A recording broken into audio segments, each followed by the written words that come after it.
आपने कभी सोचा है कि 20वीं शताब्दी की शुरुआत में लंदन के एक छोटे से इलाके से निकला बुद्धिजीवियों का एक ऐसा समूह जिसने पूरे अंग्रेजी साहित्य और कला की दिशा को बदल कर रख दिया। दोस्तों, हम बात कर रहे हैं ब्लूम्सबरी ग्रुप की।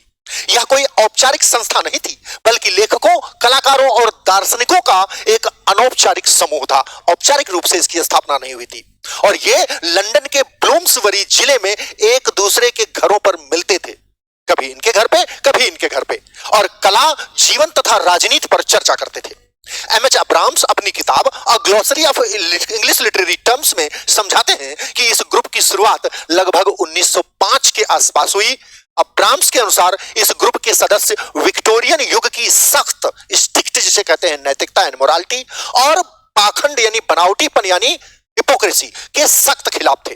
वे दार्शनिक जीई मोर की किताब प्रिंसिपिया एथिका से बहुत प्रभावित थे, जिसमें तर्क दिया गया था कि मानवीय संबंधों का आनंद और सुंदर वस्तुओं की सराहना ही जीवन के सर्वोच्च लक्ष्य हैं।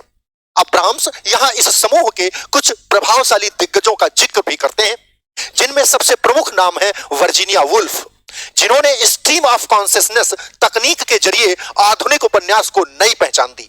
उनके साथ थे E.M. फॉरेस्टर, जिन्होंने अ पैसेज टू इंडिया जैसी कालजयी रचनाएं लिखी। अन्य सदस्यों में प्रसिद्ध अर्थशास्त्री जॉन मेनार्ड कीनस, कला समीक्षक क्लाइव बेल और रोजर फ्राई तथा जीवनी लेखक लिटन स्टार्की का नाम शामिल किया जा सकता है। अब्राम्स के अनुसार ब्लूम्सबरी ग्रुप के साहित्य में आधुनिकतावाद यानी मॉडर्निज्म को बढ़ावा दिया गया।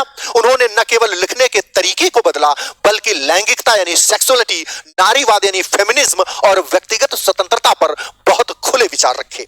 वर्जीनिया वुल्फ का घर 56 गार्डन स्क्वायर इस बौद्धिक क्रांति का प्रमुख केंद्र था। सभी वहीं इकट्ठे होकर चर्चाएं करते थे। यूपी टीजीटी, पीजीटी और एलटी ग्रेड के अभ्यर्थियों के लिए परीक्षा की दृष्टि से महत्वपूर्ण बिंदु कौन कौन से हैं? कोर फिलॉसफी की बात करें तो जीई मोरे की प्रिंसिपिया एथिका, जो बुक का नाम है ऊपर मैं लिख दूंगा, इस पर आधारित है। की मेंबर्स की बात करें, Virginia Woolf, E.M. Forster, Lytton Strachey और J.M. कीन्स, ये मुख्य नाम है जो आपको की मेंबर्स के रूप में देखने को मिलेंगे।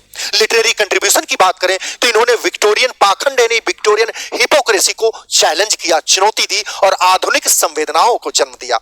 होगार्थ प्रेस वर्जीनिया वुल्फ और उनके पति लियोनार्ड वुल्फ द्वारा स्थापित की गई। यह प्रेस इस समूह की रचनाओं को छापने का प्रमुख जरिया था।